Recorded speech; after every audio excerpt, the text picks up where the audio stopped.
L'agriculteur hurlait au milieu du hangar bondé, pointant du doigt la jeune mécanicienne comme si elle était une intruse. « Même pas en rêve !» se moqua-t-il, tandis que les employés riaient et que l'ingénieur croisait les bras, attendant l'humiliation. Mais quand elle monta sur la machine et ne demanda que 4 minutes, le silence devint pesant. Et à l'instant où elle posa la main sur la valve, quelque chose fit pâlir l'agriculteur, comme s'il venait de réaliser qu'il avait sous-estimé la mauvaise personne. « Salut l'ami, n'oublie pas de laisser un pouce bleu, de t'abonner à la chaîne et de me dire en commentaire d'où en France tu nous regardes. » D'accord. Vous êtes-vous déjà arrêté pour penser à la façon dont nous jugeons parfois les gens uniquement parce que nous voyons de l'extérieur? Comment laissons-nous nos préjugés nous aveugler face à la vérité qui est juste devant nous? Eh bien, cette histoire commence ainsi, avec des jugements hâtifs et une injustice qui aurait pu être évitée. À Toulouse, capitale de l'Occitanie, il existe un atelier de mécanique devant lequel beaucoup de gens passent sans même y prêter attention. C'est un endroit modeste, simple, avec une enseigne un peu décolorée par le soleil qui indique « Atelier Dubois », spécialisé dans les machines agricoles. La peinture de la façade a connu des jours meilleurs. Les outils sont anciens, mais impeccablement entretenus. Et il y a une odeur constante de graisse mélangée à du gazole qui imprègne chaque recoin de cet endroit. Mais savez-vous ce qu'il y a de spécial dans cet atelier? Il est dirigé par une jeune femme de seulement 24 ans. Oui, c'est ça, 24 ans. Une femme, et pas n'importe quelle femme, c'est Raphaëlle Dubois, une jeune femme mince d'1,65 m, aux cheveux châtains toujours attachés en une queue de cheval pratique, aux mains petites mais étonnamment fortes, calleuse à force de tenir des outils lourds depuis son plus jeune âge. Raphaëlle n'a pas choisi cette vie par hasard. En fait, cette vie a été choisie pour elle bien avant sa naissance. Son père, Antoine Dubois, était une légende vivante en Occitanie. Pendant 30 ans, il a été considéré comme le meilleur mécanicien de tracteurs et de moissonneuses-batteuses de toute la région. Les gens venaient de fermes situées à plus de 300 kilomètres de distance, juste pour que Monsieur Antoine examine leurs machines. Il avait un don, un talent presque surnaturel pour comprendre les machines, rien qu'en écoutant le son qu'elles produisaient. Et Raphaëlle, elle a grandi en respirant ce monde, dès l'âge de 6 ans, tandis que d'autres filles de son âge jouaient à la poupée ou sautaient à la corde. Elle était sous des tracteurs gigantesques, observant son père travailler. Antoine ne l'a jamais empêché. Au contraire, il voyait en elle la même passion qu'il avait, la même curiosité insatiable, le même respect pour les machines. « Ma fille », disait-il souvent avec cet accent traînant typique de la campagne, « une machine, c'est comme une personne, elle a sa personnalité, sa manière d'être, et quand elle est malade, elle te le fait savoir, il suffit de savoir écouter. » Et Raphaëlle a appris à écouter. Mon Dieu, comme elle a appris. À 12 ans, elle savait déjà identifier les problèmes dans les systèmes hydrauliques. À 15 ans, elle parvenait à démonter et remonter seule un moteur diesel à 6 cylindres. À 17 ans, elle accompagnait déjà son père lors des interventions techniques, notant tout dans des cahiers qu'elle gardait comme des trésors. Mais alors, il y a 5 ans, le destin fut cruel.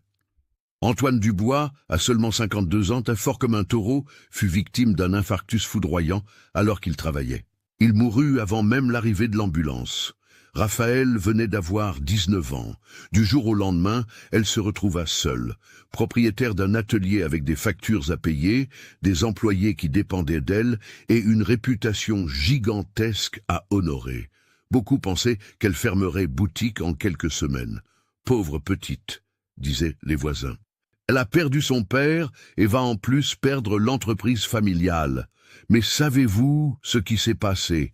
Raphaëlle a non seulement maintenu l'atelier en activité, mais elle a aussi conservé tous les clients de son père. Chaque agriculteur qui appelait, chaque opérateur de machines agricoles qui se présentait, elle les servait avec la même excellence, la même dévotion, la même connaissance approfondie qu'Antoine. Et petit à petit, très lentement, elle a gagné le respect. Ce ne fut pas facile, non. Elle a affronté des machistes, des gens qui refusaient d'être servis par une jeune femme. Elle a affronté ceux qui disaient qu'elle jouait à la mécanicienne. Mais Raphaël avait quelque chose que personne ne pouvait lui enlever. La connaissance que son père lui avait transmise pendant 13 ans de vie quotidienne, le talent naturel qu'elle avait hérité de lui et une détermination d'acier. Sur le mur de l'atelier, elle fit encadrer une grande photo de son père avec une phrase en dessous qu'il répétait toujours « La mécanique se fait avec le cœur, pas seulement avec les mains ». Maintenant, mes amis, découvrons l'autre côté de cette histoire. À 75 kilomètres de Toulouse, dans la commune de Castres, il existe une immense propriété appelée Domaine Sainte-Croix. Ce sont 8000 hectares de terre plate et fertile, plantés de soja et de maïs à perte de vue. Le propriétaire de ce domaine est Robert Lefebvre, 51 ans, un homme grand, fort, aux épaules larges et aux grandes mains. C'est ce que l'on appelle un agriculteur pur jus, de ceux qui se lèvent à 5 heures du matin pour suivre le travail, qui connaissent chaque parcelle de leur terre, qui parlent de tonnes et de sacs par hectare comme on parle de sa propre famille. Il a bâti ce domaine de 8000 hectares au fil de 25 ans de dévouement absolu. Son exploitation génère environ 15 millions d'euros par récolte, emploie 47 salariés permanents et plus de 100 temporaires au moment de la moisson. Il est respecté dans la région, membre de la coopérative agricole, conseiller du syndicat rural, un homme de succès, sans aucun doute. Mais Robert porte en lui quelque chose qu'il ne considère pas lui-même comme un défaut. C'est un préjugé profond, enraciné, qui lui vient de son éducation dans la campagne occitane, dans les années 1970. Pour lui, il y a le travail d'homme et le travail de femme, et la mécanique, surtout la mécanique lourde de tracteurs et de moissonneuses-batteuses. Ça, c'est un travail d'homme. Ce n'est pas de la méchanceté de sa part. Ce n'est pas qu'il soit une mauvaise personne, c'est une ignorance de celles que l'on hérite sans les remettre en question. Les femmes sont fragiles, disait-il souvent aux ouvriers agricoles. Elles n'ont pas la force de travailler avec l'hydraulique à haute pression. Elles n'ont pas la structure physique pour supporter le poids des outils. C'est la nature, on n'y peut rien. Et chaque fois que quelqu'un suggérait d'embaucher une femme pour l'équipe de maintenance du domaine, il refusait sur le champ.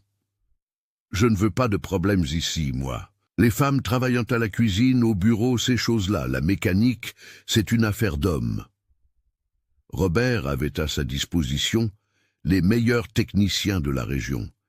Il payait bien, disposait d'équipements de premier ordre, ne lésinait jamais quand il s'agissait de maintenir ses machines en état de marche. Après tout, au moment de la récolte, chaque heure d'arrêt signifie une perte énorme. Il possédait 23 tracteurs de diverses marques et modèles, 8 moissonneuses-batteuses de dernière génération, des pulvérisateurs, des semoirs, une flotte qui valait facilement plus de 20 millions d'euros. Et le joyau de cette flotte était un tracteur John Deere Win 360R, acheté neuf il y a seulement 2 ans pour 2 millions d'euros. Un monstre de machine vert et jaune étincelant avec 370 chevaux de puissance, une cabine climatisée dotée d'une technologie de pointe, un système hydraulique électronique capable de déplacer des outils gigantesques. C'était la fierté de Robert, la machine qu'il utilisait pour tirer le semoir de 32 rangs qui couvrait 15 hectares par heure. C'était octobre, début de la saison des semis de soja. Octobre en Occitanie est chaud, mes amis, très chaud. Le soleil tape fort dès le matin et l'humidité de l'air rend tout lourd, étouffant. Les premières pluies étaient déjà arrivées. Il fallait semer 8000 hectares de soja. Chaque jour était crucial. Et c'est précisément à ce moment-là, au pire moment possible, que le John Deere 8370R commença à présenter un problème étrange.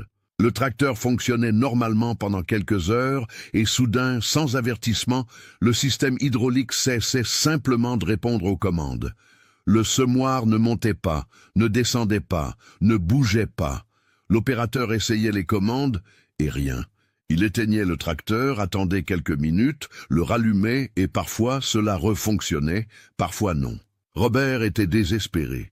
Il perdait déjà 8 000 € de production future. Il avait déjà dépensé 2 500 € pour une visite technique de plus pièce.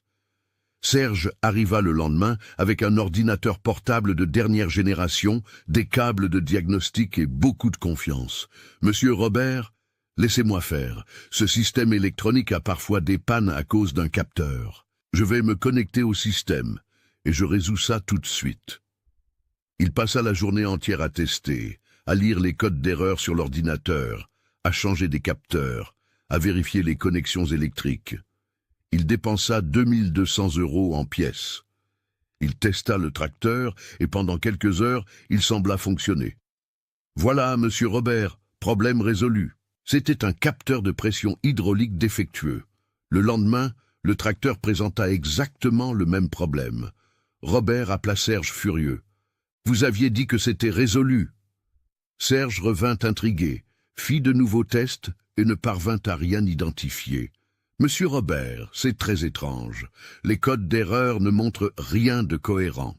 Je pense que vous devriez appeler l'assistance technique officielle de John Deere. » Et c'est ce que Robert fit.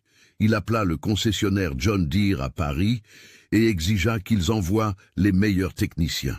« Je me fiche du coup. Je veux que ce tracteur fonctionne aujourd'hui. » 2 techniciens de l'usine vinrent en avion avec des mallettes remplies d'équipements de diagnostic. Ils facturèrent 15 000 € pour les pièces qu'ils avaient remplacées. Pompe auxiliaire du système hydraulique, faisceaux électriques, modules électroniques de contrôle. Ils passèrent 2 jours au domaine, démontèrent la moitié du tracteur, firent des tests exhaustifs. « Monsieur Lefebvre, théoriquement, tout est en ordre maintenant. Nous avons remplacé tous les composants qui auraient pu causer le problème, et pendant quelques heures, le tracteur a fonctionné parfaitement. » Robert commença à croire que c'était enfin résolu. Mais le lendemain, le problème était de nouveau là. Le système hydraulique défaillait par intermittence, sans schéma, sans logique apparente. Robert était au bord de la crise de nerfs. Il avait déjà dépensé 15 000 € entre les techniciens et les pièces. Il avait déjà perdu presque une semaine de semis et le tracteur restait dans le même état. Il réunit son équipe dans le bureau du domaine et explosa. Comment est-ce possible? Les meilleurs ingénieurs de la région, des techniciens de l'usine venus de Paris et personne n'arrive à résoudre le problème d'un tracteur. C'est inacceptable. C'est à ce moment-là que M. Marcel, un ouvrier agricole de 67 ans qui travaillait au domaine depuis plus de 30 ans, demanda la permission de parler. Marcel était un homme simple, maigre, brûlé par le soleil, mais respecté de tous pour son expérience. « Patron, si vous me permettez, je connais quelqu'un qui pourrait peut-être aider. » Robert le regarda. « Qui, Marcel? Si c'est encore un de ces techniciens qui ne savent rien, oubliez ça. Ce n'est pas un technicien, patron. C'est la fille d'Antoine Dubois, le mécanicien que vous avez connu, Raphaël. Elle a un atelier à Toulouse et elle est spécialiste en tracteurs. Hier, j'étais en ville et je lui ai parlé du problème. Elle a dit que d'après les symptômes que j'ai décrits, elle sait déjà ce que ça pourrait être. » Le visage de Robert devint rouge de colère. « Marcel, vous êtes sérieux ? Vous voulez que j'appelle une femme, une gamine, pour réparer ce que des ingénieurs d'une grande école d'ingénieurs et des techniciens de John Deere n'ont pas réussi à faire? C'est une blague ?» Marcel tenta d'expliquer. « Patron, mais elle est vraiment bonne. Son père. » « Je me fiche de qui était son père. » Robert l'interrompit en frappant la main sur la table. « C'est une femme. Les femmes ne comprennent rien aux tracteurs, Marcel. Ce n'est pas une voiture de tourisme ici. C'est une machine lourde. C'est un système hydraulique à haute pression. Dites-lui de s'occuper de ses affaires et de laisser les tracteurs à ceux qui s'y connaissent. Aux hommes. » Marcel baissa la tête et quitta la pièce, mais cette nuit-là, il appela Raphaël et lui raconta tout. Il décrivit exactement les symptômes du tracteur, les pièces qui avaient été remplacées, le comportement intermittent du problème. De l'autre côté de la ligne, Raphaël resta silencieuse pendant quelques secondes, traitant les informations. « Monsieur Marcel, dit-elle finalement d'une voix calme mais ferme, Je sais exactement ce que c'est. C'est la valve proportionnelle du circuit auxiliaire, une contamination dans le tiroir causant un phénomène de stick slip. Mon père a résolu ce problème 3 fois. J'ai ses notes, je sais exactement comment réparer. Marcel soupira. Mais le patron ne veut même pas entendre parler de vous, ma petite. Il a dit que les femmes ne comprennent rien au tracteur. Raphaël prit une profonde inspiration. Elle avait déjà entendu cela tant de fois auparavant, mais cette fois, il y avait quelque chose de différent. Elle savait qu'elle pouvait aider, qu'elle pouvait éviter une perte énorme à cet agriculteur, même s'il l'avait rejeté sans même la connaître. « Monsieur Marcel, dit-elle, avec détermination, demain matin je serai au domaine.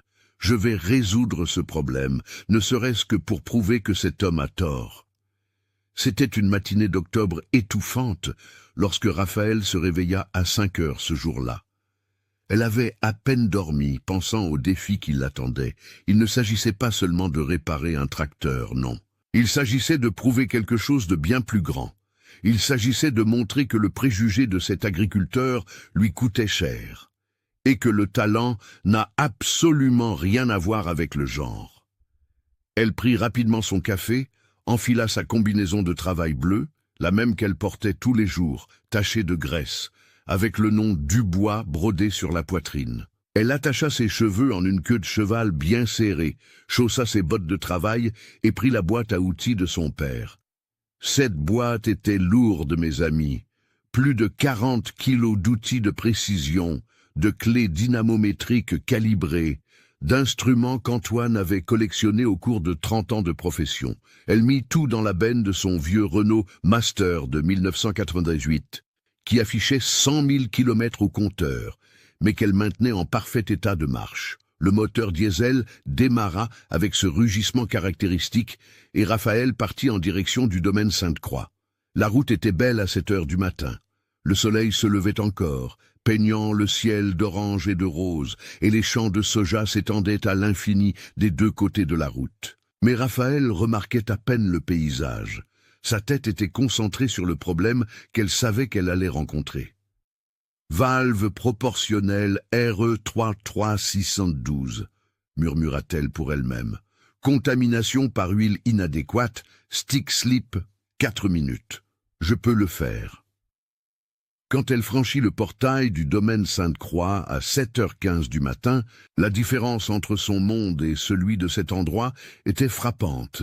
La loge était imposante, avec une guérite vitrée et un agent de sécurité en uniforme. Les panneaux indicatifs étaient professionnels, impeccables. Au loin, elle pouvait apercevoir le bureau central du domaine, un bâtiment moderne de 2 étages, entièrement vitré. Sur le parking, des pick-up neufs, des SUV importés, des véhicules qui coûtaient plus cher que tout son atelier. Et là, elle était dans son vieux Renault Master, taché de boue, avec le logo délavé de l'atelier sur la porte. Le contraste ne pouvait être plus grand. L'agent de sécurité de la loge fronça les sourcils quand elle s'arrêta. « Bonjour. Mademoiselle, pour quelle raison venez-vous » Raphaël répondit poliment. « Je suis venu parler à monsieur Robert Lefebvre au sujet du tracteur John Deere, qui a un problème. » L'agent de sécurité la regarda de haut en bas, clairement confus. « Mademoiselle, avez-vous un rendez-vous » Raphaël prit une profonde inspiration. « Non, mais monsieur Marcel, un employé d'ici, m'a appelé. » L'agent de sécurité prit sa radio, trouvant manifestement toute cette situation très étrange. « Monsieur Marcel, il y a une jeune femme ici à la loge qui dit qu'elle est venue pour le tracteur. » À travers les grésillements de la radio, la voix de Marcel répondit « Laissez-la entrer. » Raphaël gara son utilitaire près du bureau, entre les véhicules de luxe, et le contraste était presque comique. Elle descendit, prit sa boîte à outils et se dirigea vers l'entrée. Chaque pas était un mélange de détermination et de nervosité. Elle savait ce qu'elle était sur le point d'affronter. À l'intérieur du bureau, il y avait la climatisation glaciale, un sol en porcelaine brillante, des meubles modernes. Derrière une grande table, une secrétaire d'environ 45 ans tapait sur l'ordinateur. Quand Raphaël entra, La femme leva les yeux et afficha une expression de surprise, suivie de quelque chose qui ressemblait à de la condescendance. « Oui, je peux vous aider ?» La voix était cordiale, mais il y avait un ton de dédain presque imperceptible. Raphaël posa sa boîte à outils par terre et répondit « Bonjour, je suis Raphaël Dubois de l'atelier Dubois. Je suis venu parler à monsieur Robert Lefebvre. » La secrétaire cligna des yeux, traitant l'information. Puis, elle laissa échapper un petit rire. Elle regarda Raphaël de haut en bas, remarquant sa combinaison usée, ses bottes fatiguées, sa vieille boîte à outils. « Ma petite, monsieur Robert a déjà dépensé une fortune avec les meilleurs techniciens de la région. » Elle s'arrêta, comme si elle se retenait de ne pas être trop grossière. « Vous pensez pouvoir faire quelque chose qu'ils n'ont pas réussi ?» Raphaël sentit le sang lui monter à la tête, mais garda une voix ferme. « Oui, madame, je connais ce type de problème. Je l'ai déjà résolu 3 fois. » La secrétaire laissa échapper un autre rire, plus fort cette fois. « 3 fois, ma chère! Les techniciens de John Deere sont venus de Paris. Ils ont facturé 15 000 €. Et vous pensez qu'avec cette petite boîte à outils, vous allez résoudre le problème. » À ce moment-là, la porte de la pièce d'à côté s'ouvrit et Robert Lefebvre apparut. Il venait d'arriver, portant encore une chemise habillée à manches longues et un jean grand, fort, le visage brûlé par le soleil et une expression naturellement sérieuse. « Martine, qu'est-ce qui se passe ici? Qui est cette jeune femme ?» La secrétaire Martine répondit avec un sourire sarcastique. « Monsieur Robert, c'est la fameuse mécanicienne dont Marcel a parlé. Elle est venue résoudre le problème du tracteur. » Robert regarda Raphaël et un instant resta complètement sans voix. Il s'attendait clairement à un homme de préférence plus âgé, expérimenté. Ce qu'il voyait, c'était une jeune femme menue en combinaison tachée avec une vieille boîte à outils. « Vous, dit-il finalement, et le ton était d'un discrédit absolu. Vous êtes la mécanicienne ? » Raphaël leva le menton et répondit « Je suis Raphaël Dubois, monsieur. Mon père était Antoine Dubois et j'ai hérité de son atelier. » Robert croisa les bras et une expression mêlant irritation et incrédulité envahit son visage. « J'ai déjà dépensé 15 000 € avec les meilleurs ingénieurs de la région. Des techniciens de John Deere sont venus de Paris. Et vous pensez faire quoi exactement?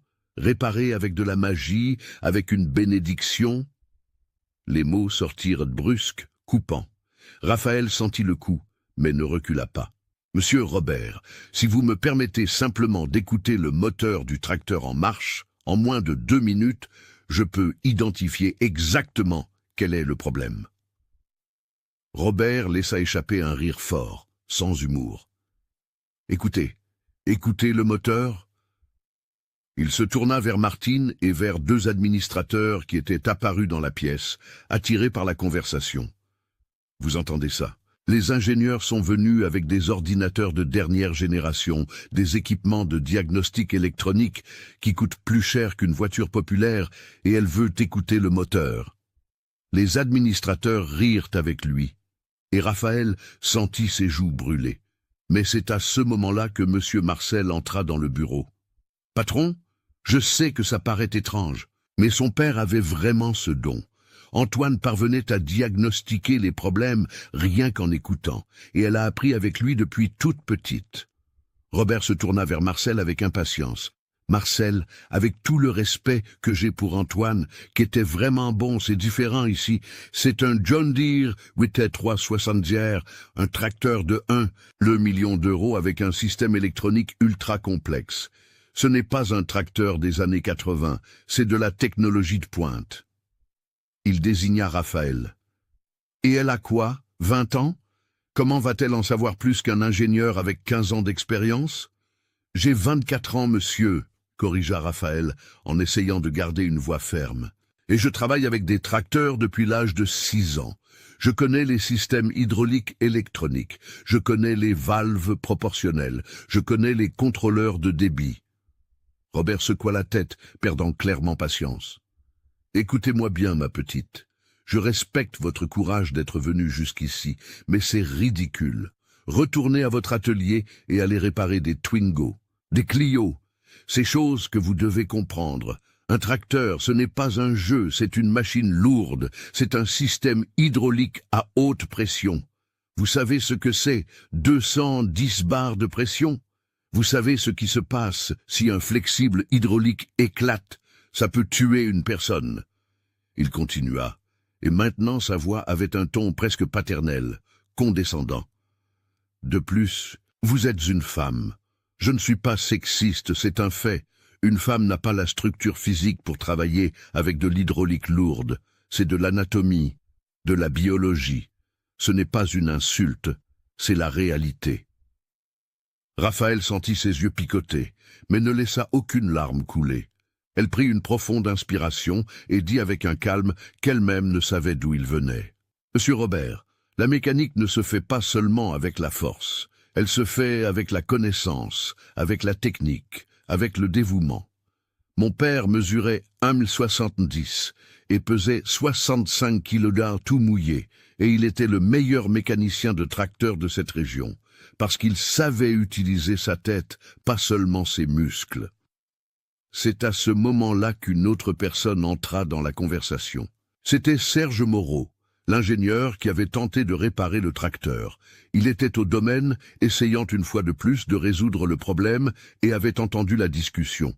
« Monsieur Robert, avec votre permission, mais c'est le petit atelier de Toulouse. » Il regarda Raphaël avec un petit sourire de supériorité. « Mademoiselle, sans vouloir vous offenser, mais ce que vous voulez toucher ici, c'est un système hydraulique proportionnel électronique contrôlé par bus CAN. Vous savez ce qu'est un protocole bus CAN? Vous savez ce qu'est la modulation PWM? Ce n'est pas une petite citadine, hein? » Raphaël se tourna vers lui. « Je sais ce qu'est le bus CAN, monsieur, contrôlé Area Network. Un protocole de communication série utilisé dans les machines agricoles depuis les années 90, et je sais ce qu'est le PWM, Pulse Width Modulation, la modulation par largeur d'impulsion utilisée pour contrôler les valves proportionnelles. J'ai appris ça à 16 ans. » Le sourire disparut du visage de Serge. Robert fronça les sourcils, clairement surpris qu'elle connaisse ces termes techniques. Mais il secoua la tête. Connaître le nom des choses est facile, réparer est une autre histoire. Et c'est là, mes chers amis, que Robert prit une décision qu'il allait bientôt découvrir être l'une des pires de sa vie. Une décision motivée par l'orgueil blessé, par un préjugé enraciné et par la colère d'être contredit. Il regarda Raphaël et dit « Vous savez quoi ?»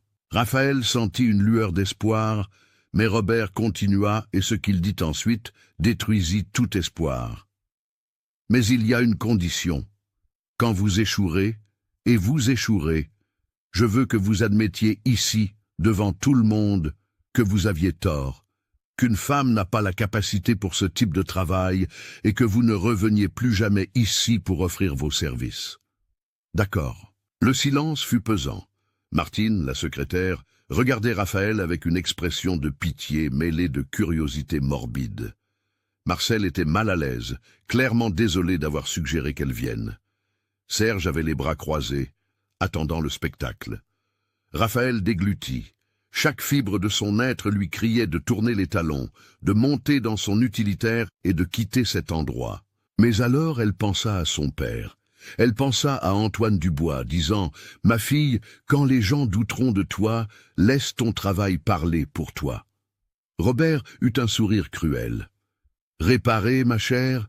Les techniciens de John Deere n'ont pas réussi en 2 jours, mais bon, vous aurez votre chance de vous couvrir de ridicule. » Robert ne perdit pas de temps. Il prit sa radio et appela tous les employés qui se trouvaient à proximité. « Tout le monde, venez tous au hangar des machines maintenant.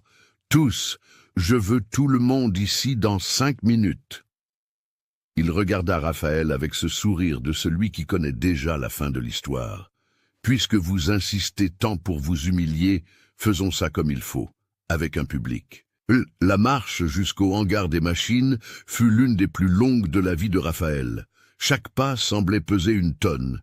Elle portait sa boîte à outils à 2 mains, sentant les regards curieux des employés qui arrivaient. Il y avait des ouvriers agricoles, des opérateurs de machines, des administrateurs, le personnel de bureau. Plus de 30 personnes commencèrent à se rassembler dans l'énorme hangar. Le hangar était impressionnant, mes amis. Un espace gigantesque avec 8 mètres de hauteur sous plafond, un sol en béton poli, un éclairage professionnel. Et là, au centre, comme un roi détrôné, se tenait le John Deere 8370R, vert et jaune étincelant, énorme, imposant, une machine magnifique qui valait plus que la maison où Raphaël habitait. Attention, tout le monde! Robert monta sur une plateforme latérale et parla fort pour que tous l'entendent. Cette jeune femme ici, Raphaël, est venue à notre domaine avec la promesse de réparer le tracteur que les meilleurs techniciens de la région n'ont pas réussi à réparer. Je lui ai donné une opportunité. Il fit une pause dramatique. Mais quand elle échouera, et soyez certains qu'elle échouera, je veux que vous soyez tous témoins. Je veux qu'elle admette ici, devant tout le monde, que ce n'est pas un endroit pour une femme. Certains employés rirent. D'autres restèrent silencieux, clairement mal à l'aise avec cette situation. Raphaël sentit ses jambes trembler, mais quelque chose en elle s'alluma. Il ne s'agissait plus seulement de réparer un tracteur, il s'agissait de dignité. Il s'agissait de prouver que cet homme avait complètement tort. Robert continua son discours cruel. « Regardez-la. Elle doit peser quoi? 50 kilos? Comment va-t-elle avoir la force de travailler avec des connexions hydrauliques qui nécessitent 180 Nm de couple pour être serrées? Comment va-t-elle démonter une pompe hydraulique qui pèse 35 kilos? » Il prit une grande clé à molette et la jeta par terre devant elle. Je parie qu'elle ne sait même pas utiliser cet outil correctement. Raphaël se baissa, ramassa la clé et la remit soigneusement dans sa boîte à outils. Sa voix sortit basse mais ferme. « Monsieur Robert, allez-vous me laisser travailler ou allez-vous continuer avec ce discours ?» Robert descendit de la plateforme et s'approcha d'elle, intimidant. « Vous pouvez travailler, vous avez... Voyons voir. » Il regarda sa montre. « Il est 8h07 du matin. Je vais être généreux. Vous avez jusqu'à midi, 4 heures. Si en 4 heures vous ne résolvez pas le problème, vous admettez votre incapacité et vous partez. » Raphaël prit une profonde inspiration. « Je n'aurai pas besoin de 4 heures, monsieur. J'aurai besoin de 4 minutes. » Le silence qui suivit fut absolu. Puis une explosion de rire. « 4 minutes ?» Serge, l'ingénieur, éclata de rire. « Je suis resté ici 8 heures et je n'ai pas réussi, mais elle va y arriver en 4 minutes. C'est du délire. »« Alors, allons-y, » dit Robert, maintenant clairement irrité. « Démarrez le tracteur pour qu'elle fasse son petit numéro. » Raphaël s'approcha du John Deere et ce fut comme si le monde autour d'elle disparaissait. Elle ne voyait plus les gens, n'entendait plus les rires, ne sentait plus le poids de l'humiliation. Tout ce qui existait, c'était elle et cette machine. Elle monta les 3 marches jusqu'à la cabine, ouvrit la porte et entra. La cabine était luxueuse, climatisation, siège à suspension pneumatique, écran LCD affichant tous les paramètres de la machine. Elle s'assit, ajusta le siège, attacha sa ceinture de sécurité et tourna la clé. Le moteur diesel à 6 cylindres rugit, prenant vie avec un son profond et puissant, 370 chevaux de puissance vibrant sous ses pieds. Raphaël ferma les yeux et commença à travailler. Elle actionna le levier du système hydraulique auxiliaire, le leva, l'abaissa, puis testa le circuit d'attelage rapide, actionna la télécommande des valves arrière. Tout fonctionnait parfaitement. Elle augmenta le régime moteur à 100 Pentéschramin, puis à 2100 Pentéschramin. Tout restait normal. Les gens dans le hangar commencèrent à murmurer. « Mais ça fonctionne normalement », dit quelqu'un. « Elle ne trouvera rien », compléta un autre. Robert avait les bras croisés, une expression de « je vous l'avais dit » sur le visage, mais Raphaël n'avait pas terminé. Elle savait exactement quoi chercher. Elle actionna le système hydraulique sous une charge lourde. Elle maintint la pression pendant 15 secondes, puis relâcha. Elle répéta la procédure. La 3e fois, elle entendit. C'était un son presque imperceptible, un bruit métallique subtil, une hésitation de quelques millièmes de seconde dans la réponse du système. Le stick slip était là, dans la valve contaminée. Elle ouvrit les yeux, éteignit le tracteur et descendit de la cabine. Quand ses pieds touchèrent le sol du hangar, elle se tourna vers Robert avec une expression complètement différente. Ce n'était plus la jeune femme intimidée, c'était une professionnelle qui savait exactement ce qu'elle faisait. « Monsieur Robert », dit-elle, et sa voix résonna dans le hangar silencieux. « Le problème est une contamination dans la valve proportionnelle du circuit hydraulique auxiliaire, code de la pièce RE33611. Il y a des particules dans le tiroir de la valve, causant un phénomène appelé stick slip, qui est une adhérence suivie d'un glissement soudain. Cela provoque l'intermittence que vous constatez. » Le silence était sépulcral. Serge fronça les sourcils. « Attendez, comment connaissez-vous le code de la pièce par cœur ?» Raphaël continua, maintenant avec une autorité absolue. Parce que mon père a documenté 3 cas exactement identiques à celui-ci. Le problème survient lorsque l'on remplace l'huile hydraulique correcte, qui est la John Deere JDM J20D, par un substitut générique moins cher qui ne contient pas les additifs détergents nécessaires. La contamination s'accumule dans le composant le plus sensible du système, qui est cette valve. Robert regarda son administrateur, Marc, qui devint pâle. « Marc !» La voix de Robert était dangereusement basse. L'homme bégaya. « Eh bien, patron, nous avons changé pour l'huile d'une marque alternative le mois dernier. Le fournisseur a dit que c'était équivalent et que c'était 80 centimes moins cher par litre. » Robert explosa. 15 000 € en technicien, plus une semaine de perte. Mais il se contrôla ensuite. Il se tourna vers Raphaël, toujours méfiant. « Comment êtes-vous si sûr que c'est ça? Les techniciens de John Deere n'ont rien mentionné à propos de l'huile. » Raphaël ouvrit sa boîte à outils et en sortit un vieux carnet à la couverture en cuir usé. « Ce sont les notes de mon père, page 247. » Elle l'ouvrit et le montra. Il y était écrit à la main, d'une écriture soignée, des schémas techniques, des codes de pièces, des procédures de nettoyage et de calibration. Valve RE33612, stick slip par contamination. 3 cas résolus. Domaine de la Bellevue 2018, domaine Saint-Rita 2019. Coopérative agricole de Montauban 2020. Serge s'approcha, prit le carnet et lut. Son visage devint de plus en plus surpris. Ça n'est pas dans le manuel de service standard. Comment son père savait-il? Raphaël répondit, parce qu'il n'apprenait pas seulement dans les manuels, il apprenait avec l'expérience, avec chaque machine qu'il réparait, avec chaque problème qu'il résolvait. Et il notait tout pour ne pas oublier et m'a appris à faire de même. Robert était encore en train de digérer tout cela. D'accord. Vous avez diagnostiqué, mais diagnostiquer est facile. Réparer est une autre histoire. Raphaël le regarda.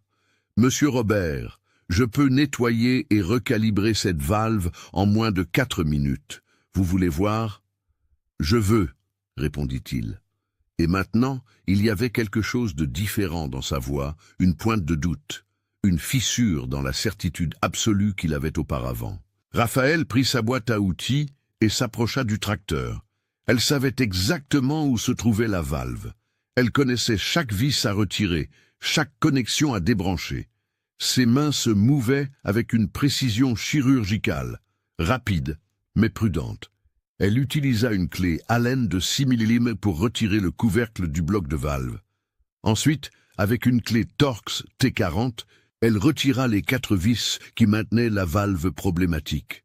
Les gens s'approchèrent, curieux, formant un demi-cercle autour d'elle. Raphaël retira la valve, un composant chromé, pas plus grand qu'un briquet, et le plaça sur un petit support qu'elle avait monté là même. Elle prit un microscope portable de sa boîte, un instrument que son père avait acheté des années auparavant et qu'elle maintenait calibré, et le positionna sur le tiroir de la valve. « Regardez ici », dit-elle, et Robert et Serge s'approchèrent. À travers la lentille du microscope, il était possible de voir des microparticules noires et dorées adhérant au tiroir chromé. Ces particules sont des résidus de caoutchouc détériorés des joints et des particules métalliques microscopiques. L'huile inadéquate a accéléré la dégradation. Elle prit alors un petit flacon de solvant spécifique et un pinceau à poil doux. Avec des mouvements délicats mais efficaces, elle nettoya complètement le tiroir. Ensuite, à l'aide d'un pied à coulisse numérique, elle vérifia les mesures du tiroir, comparant les tolérances de centièmes de millimètre aux valeurs notées dans le carnet de son père. « Tiroir conforme aux spécifications », annonça-t-elle. « On peut remonter. » Elle réinstalla la valve en appliquant un couple de serrage précis. Elle utilisa une clé dynamométrique réglée exactement à 12 nm et remonta le couvercle du bloc. Quand elle eut terminé, elle regarda l'horloge murale du hangar. 3 minutes et 48 secondes.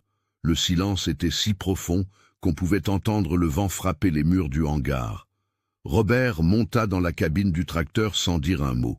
Son visage était sérieux, tendu, comme s'il se préparait à quelque chose qu'il ne voulait pas admettre. Il tourna la clé, et le moteur diesel rugit à nouveau, prenant vie. Tous les présents restèrent dans un silence absolu, observant. Il commença à actionner les commandes hydrauliques, leva le bras frontal, l'abaissa, le leva de nouveau. Parfait. Il testa l'attelage 3 points, testa les valves auxiliaires, augmenta le régime, le diminua, le réaugmenta, testa sous charge, sans charge, dans toutes les conditions possibles. Le système répondait instantanément, sans hésitation, sans défaillance, rien, absolument rien d'anormal. Il laissa le tracteur allumé pendant 5 minutes complètes, actionnant les commandes à plusieurs reprises, essayant de reproduire la panne, mais le tracteur fonctionnait parfaitement, comme s'il n'avait jamais eu de problème. Finalement, Robert coupa le moteur et descendit de la cabine. Son visage était pâle, et il y avait quelque chose dans ses yeux que personne n'était habitué à voir là, de l'humilité. Il marcha lentement vers Raphaël, qui rangeait ses outils dans sa boîte. Quand il arriva près d'elle, il s'arrêta et resta là, sans savoir exactement quoi dire. Serge, l'ingénieur, s'approcha du tracteur, examina le travail qu'elle avait fait, regarda la valve remonter et secoua la tête, incrédule. « Monsieur Robert, » dit Serge, et sa voix n'avait plus cette arrogance d'avant.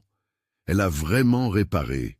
J'ai étudié 6 ans d'ingénierie mécanique dans une grande école d'ingénieurs. J'ai fait une spécialisation en machines agricoles.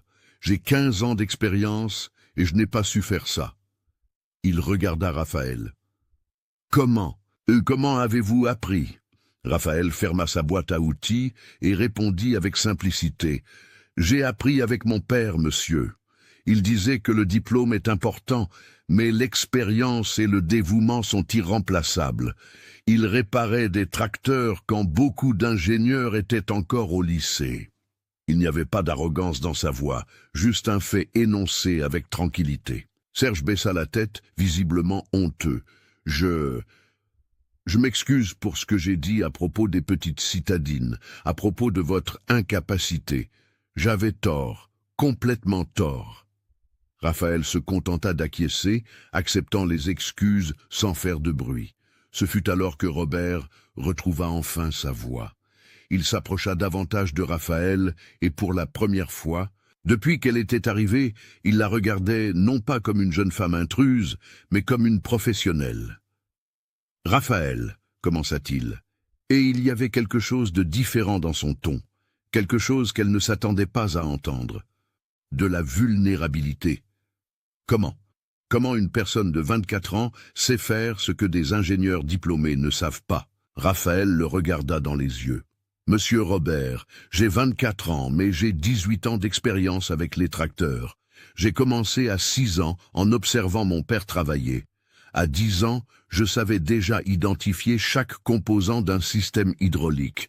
À 15 ans, je démontais et remontais des moteurs seuls. Quand mon père est mort, j'avais 19 ans et j'avais déjà travaillé sur des centaines de machines à ses côtés. » Elle fit une pause et continua, et maintenant, il y avait de la fermeté dans sa voix. « Être une femme ne me rend pas moins capable, monsieur. J'ai grandi dans ce milieu. Pendant que d'autres filles de mon âge faisaient d'autres choses, j'étudiais des manuels techniques, j'apprenais les systèmes d'injection électronique, l'hydraulique proportionnelle. Je me suis dévoué. Le talent n'a pas de genre. La compétence n'a pas de genre. Robert ferma les yeux un instant, comme si les mots de Raphaël avaient percé quelque chose en lui. Quand il les rouvrit, il y avait de la honte. « Les 15 000 € que j'ai dépensés ?» dit-il presque dans un murmure. « Vous auriez pu éviter cette perte dès le début, mais je ne vous ai pas écouté. Je vous ai jugé sur votre apparence, sur votre genre, sans même vous donner la chance de montrer ce que vous savez faire. » Monsieur Marcel, qui avait tout observé d'un coin du hangar, s'approcha. « Patron, j'ai essayé de vous prévenir. Antoine était un génie et Raphaël tient de lui. Elle est aussi bonne que son père l'était. » Robert acquiesça, digérant cette douloureuse vérité. Il se tourna vers tous les employés qui étaient encore dans le hangar, observant cette scène historique. « Tout le monde, » dit-il, et sa voix était maintenant différente, chargée d'émotion. « Vous avez été témoin de mon ignorance. Aujourd'hui, j'ai humilié une professionnelle exceptionnelle, basée sur des préjugés que je ne savais même pas que je portais, et j'avais tort. » Il fit une pause. Complètement tort. Beaucoup d'employés restèrent silencieux. Certains acquiescèrent, d'autres semblaient mal à l'aise avec la situation. Martine, la secrétaire qui avait été si condescendante avec Raphaël au bureau, était arrêtée à la porte du hangar, la main sur la bouche, clairement honteuse de la façon dont elle avait traité la jeune femme.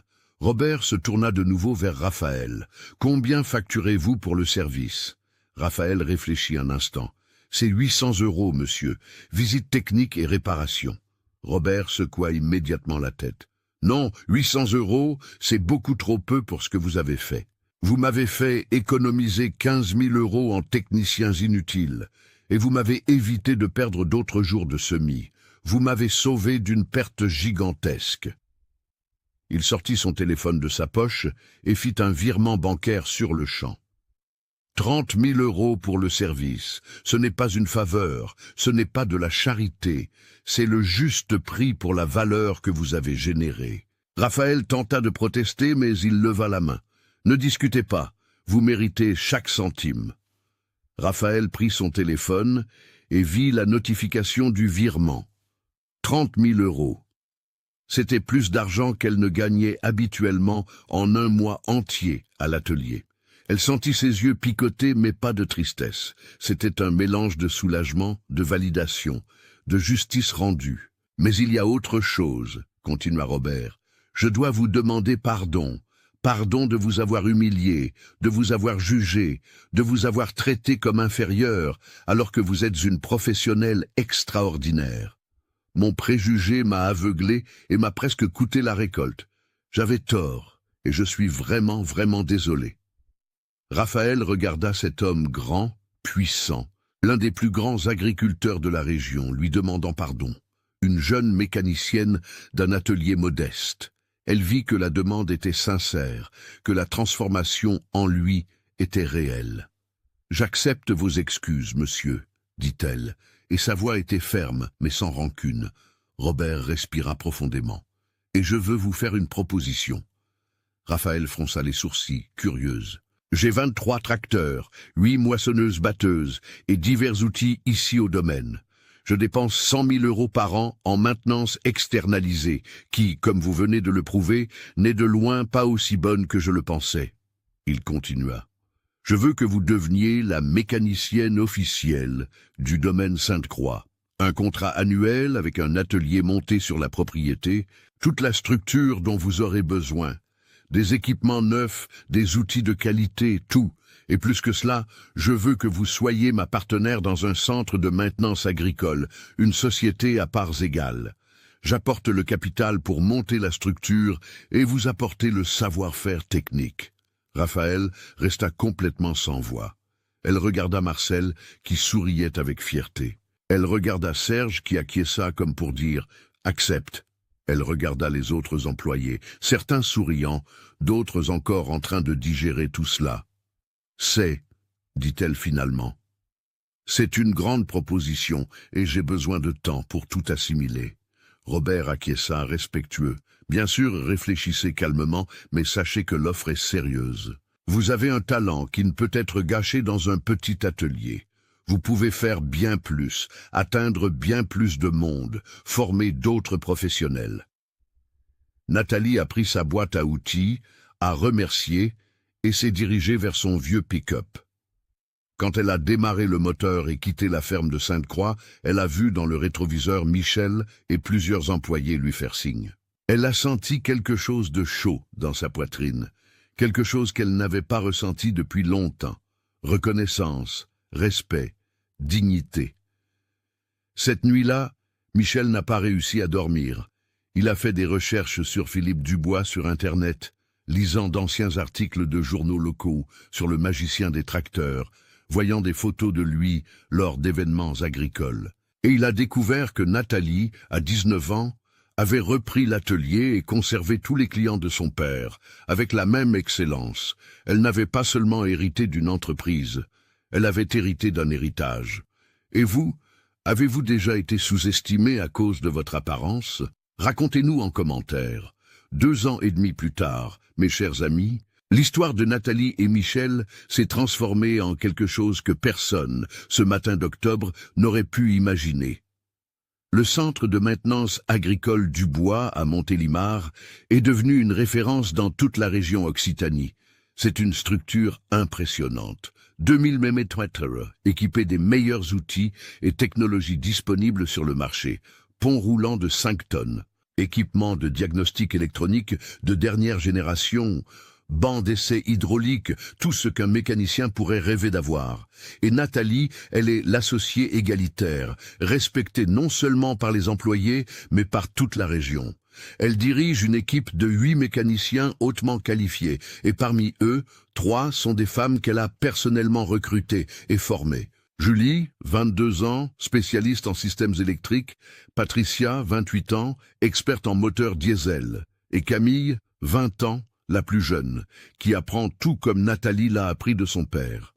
Le centre dessert plus de 50 fermes dans la région et, au cours de la première année d'exploitation, ils ont collectivement fait économiser plus de 3 millions d'euros à leurs clients en évitant des maintenances inutiles et grâce à des diagnostics précis.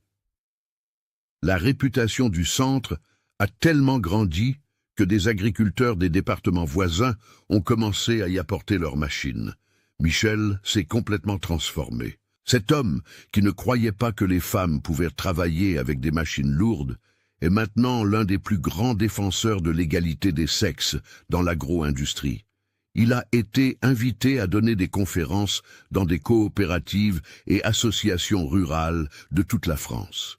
Et à chaque conférence, il raconte ouvertement son histoire avec Nathalie. Il ne cache pas sa honte initiale, n'atténue pas les préjugés qu'il avait, utilise sa propre transformation comme leçon. 20 000 euros et a failli me coûter ma récolte, dit-il à des auditoires de centaines d'agriculteurs. Mais cela m'a coûté quelque chose de bien plus cher.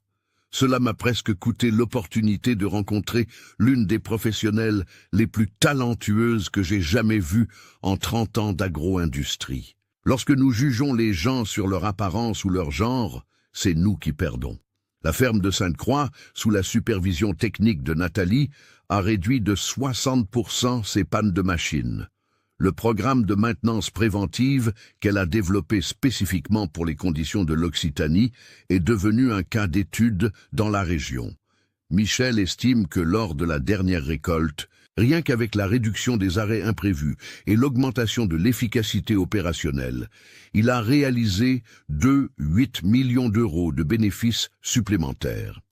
Sur le mur principal du centre de maintenance, bien au centre où tout le monde peut les voir, il y a 2 portraits encadrés côte à côte. L'un est celui de Philippe Dubois, avec ce sourire chaleureux dont tous ceux qui l'ont connu se souviennent avec tendresse. L'autre est une photo de ce jour historique dans le hangar. Nathalie, à côté du John Deere 8 piles 370R réparé, avec sa boîte à outils à ses pieds, le visage sérieux, mais les yeux brillants de détermination. Sous les portraits, une plaque de bronze avec une phrase que Michel a fait graver. La plus grande erreur est de juger la capacité par l'apparence. La plus grande sagesse est de reconnaître le talent où qu'il se trouve.